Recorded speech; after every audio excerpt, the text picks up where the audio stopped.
St Columb's Cathedral in the walled city of Derry, Northern Ireland, is the cathedral church and episcopal see of the Church of Ireland's Diocese of Derry and Raphoe. It is also the parish church of Templemore. It is dedicated to St Columba, the Irish monk who established a Christian settlement in the area before being exiled from Ireland and introducing Christianity to Scotland and Northern England. Built after the Reformation in Ireland, St Columb's is the first Anglican cathedral to have been built in the British Isles after the Reformation, and was the first non-Roman Catholic cathedral to be built in Western Europe.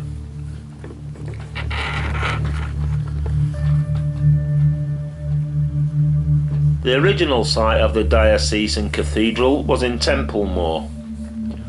Due to the violence of the 9 Years' War, the church was destroyed, and it was first damaged by an accidental explosion on the 24th of April 1568, the church having been appropriated for the storage of gunpowder. On 16th of April 1600, Sir Henry Dockwra entered Derry with a force of 4,000 soldiers. He tore down the ruins of the big church and used its stones to build the walls and ramparts of the city. A small square stone tablet is today fixed into the porch of the present structure. The Latin inscription reads, "In templo verbs devs est veric colendevs." Again, I'm not Latin, so forgive me. Which translates as, "The true God is in his temple and is to be truly worshipped." In the grounds of St Columb's Cathedral, you cannot fail to notice a circular mound with an obelisk monument on top of it. Folklore will tell you that this is the burial ground of the 13 original apprentice boys, or indeed the 6,000 to 10,000 bodies of those who died in the 1689 siege of Derry. In reality, no one related to the siege of Derry is buried in the mound. In early 1861, significant renovations were carried out inside the cathedral, and human bones were uncovered, including those of siege heroes Colonel Henry Baker and Captain Michael Browning. These bones were to be put into the strangers' burying ground. But the apprentice boys, upon hearing this, intervened, and they gathered the soil which had been removed from the cathedral and formed it into the mound you see today, situated where the strangers' burying ground had been located. And they later placed a monument on top of it, and this mound is now known as Siege Heroes Mound.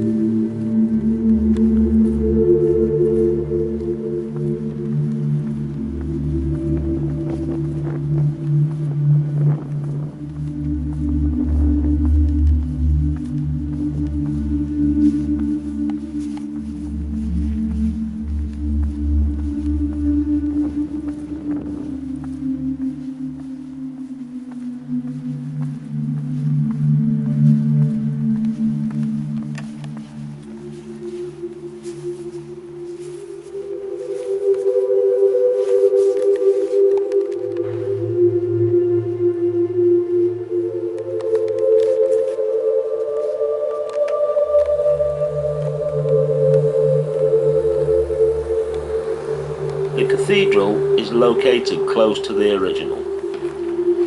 The present church was built by William Parrott from London and was consecrated in 1633.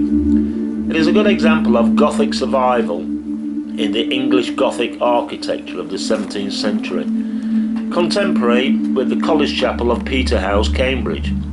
The style has been called Planters Gothic. Foundations for the chancel extending the east end were laid in 1633, but the building work advanced no further.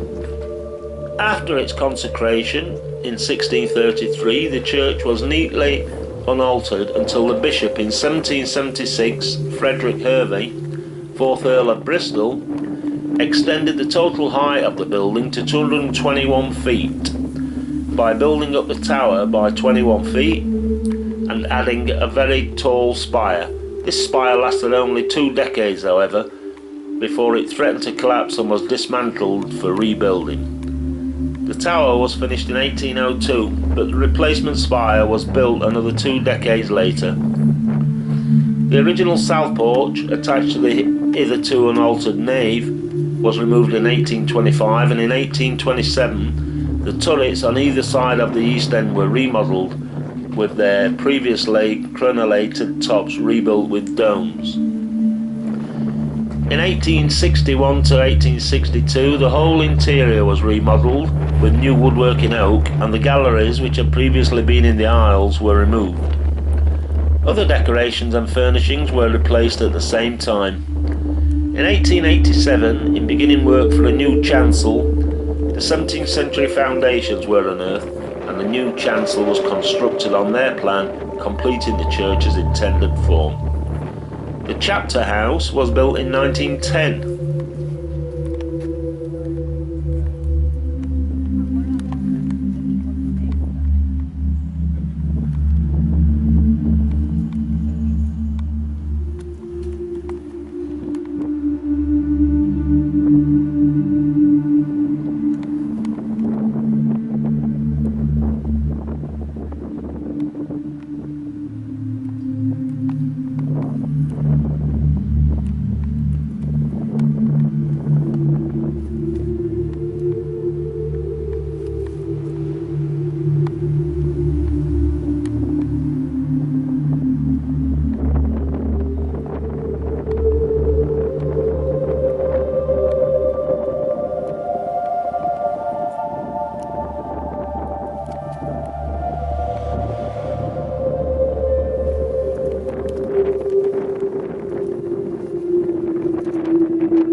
In the porch is an inscription which reads, "If stones could speak, then London's praise should sound who built this church and city from the ground."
Columb has in its possession many documents dating back from the siege of Derry.